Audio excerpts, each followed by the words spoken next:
Małe urocze słoiczki oraz malutkie szczeniaczki mają coś wspólnego. Kochają je chyba wszyscy. A zresztą słoik w deku to jest rzecz kultowa. No bo przecież wielu z nas, czyli wielu deku zakręconych, zaczynało od słoika. Mimo że słoik, czyli szkło i obłe powierzchnie, wcale nie są takie łatwe do ozdabiania. Nasz kochany słoik jest tani, cierpliwy i wybacza wszystko, więc dzisiaj powrót do słoika, a właściwie do słoiczka. Takie malutkie, przeznaczone na przyprawy są do kupienia chyba wszędzie. Na pewno znajdziecie je w Ikei oraz w Pepco. Można pominąć primer i farbą bezpośrednio pomalować szkło, ale jeżeli chcemy, żeby nam się nic nie obdrapywało, żeby słoiczek długo wytrzymał, to najpierw primer, a dopiero potem farba. Te słoiczki przeznaczone są na toaletkę do trzymania pędzli do makijażu, więc jedziemy na różowo. Papier samograj, ponieważ te różyczki są naprawdę śliczne, a większość z nich dokładnie pasuje na ten wymiar słoika. Różyczki wyrywam, potem przyklejam klejem do deku i wiecie co, ta praca jest prawie gotowa. No chyba jednak by trochę głupio wyszło, jakbym po minucie skończyła film. No więc lecimy dalej. Pomyślałam chwilę i wymyśliłam, że ozdobię świeczkę. Ponieważ świeczki też wszyscy lubią, pasuje do kompletu i będzie pasowała na toaletkę. Ta świeczka jest już przygotowana do przyklejania papieru ryżowego, ponieważ świeczki wytwarzam hurtowo. Czyli za jednym zamachem przygotowuję ich kilka albo kilkanaście i one potem czekają na swoje 5 minut, czyli na przykład na ten film. Film o dokładnie tym preparacie oraz ozdabianiu świec już był. Dlatego Wam go podlinkuję pod tym wideo, a po temacie świec się tylko prześlizgnę. Zwykła świeca. Wcieram preparat, suszę, pokrywam świeczkę farbą akrylową i od tego momentu mogę już ją ozdabiać jak każde inne pudełko. A w tym wypadku jak każdy słoik, czyli powierzchnię smaruję klejem, przykładam obrazek i potem cały obrazek zasmarowuję od góry. Klejem oczywiście. Słoiki zabezpieczam lakierem akrylowym matowym i biorę się za dorabianie farby. I powiem Wam tak od serca, że nawet jeżeli na to nie wygląda, to nigdy łatwe nie jest. I jeżeli czasami szlak Was trafia i pot Was zalewa, że ciągle nie ten kolor, to witajcie w rodzinie. Wykałaczka, więc będą kropeczki, ale w moim życiu kropka to nie jest zwykła kropka. Kropeczki to pewna filozofia ozdabiania. Bo tutaj wiele rzeczy ma znaczenie.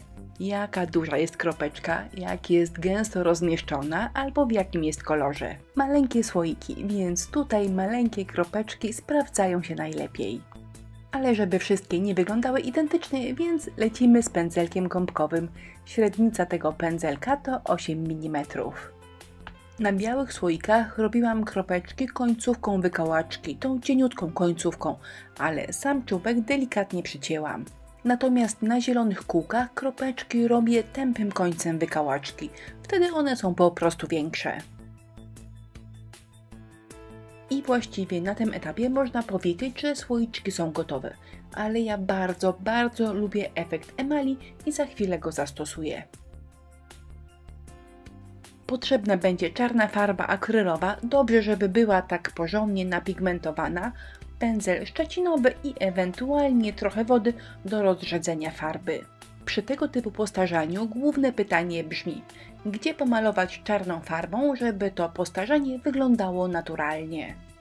Ja stosuję taką zasadę, że wyobrażam sobie, w których miejscach mógł obić się słoiczek, stojąc u nas na półce przez wiele lat.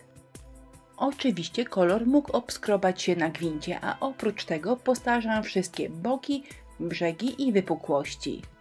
Moje słoiczki mają służyć do przechowywania pędzli do makijażu i pokrywki do nich absolutnie nie są potrzebne. Ale jeżeli ktoś z Was potrzebuje do nich zakrętek, to je także ozdobiłam, żeby pokazać jakąś taką inspirację.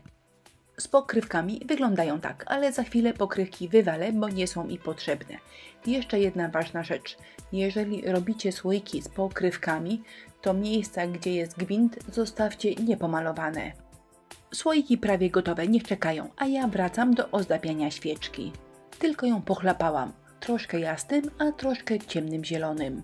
A gdy farba wyschła i jeszcze raz, porządnie, grubo obmalowałam klejem do świec.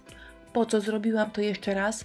Po pierwsze dlatego, że on ma bardzo ładny połysk, taki po prostu świecowy, a po drugie dlatego, że jest niepalny. Ostatni mój ulubiony etap, czyli dodatki. Koraliki, papierowe różyczki, chwosty i różnego rodzaju koronki oraz sznureczki. Satynowy albo bawełniany, to wszystko będzie naprawdę super pasowało. Wszystkie elementy przygotowuję osobno, a potem sklejam klejem na gorąco. Najlepiej to widać na przykład na kokardce, która zawiązana jest osobno, a dopiero potem doklejona. Bardzo lubię dodawać takie cieniutkie, szyfonowe kokardki. Zobaczcie, one tak delikatnie i półprzeźroczyście wyglądają. A świeczkę właściwie zostawiam w spokoju. Włożę ją tylko do takiego starego pucharka na lody. I tak mam nadzieję, że z przyjemnością minęło nam wspólnie 6 minut. A moje słoiczki, które robiłam dużo dłużej, wyglądają tak. Czy ktoś dobrnął do końca?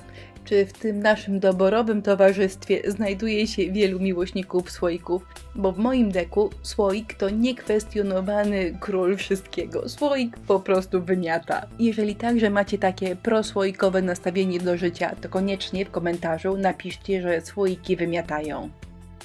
Jak zwykle pod filmem zamieściłam wszystkie linki do produktów. Zapraszam Was także na kolejną niedzielę na kolejny film. I jeszcze zapraszam na naszą grupę na Facebooku, która nazywa się Inspirello i Przyjaciele.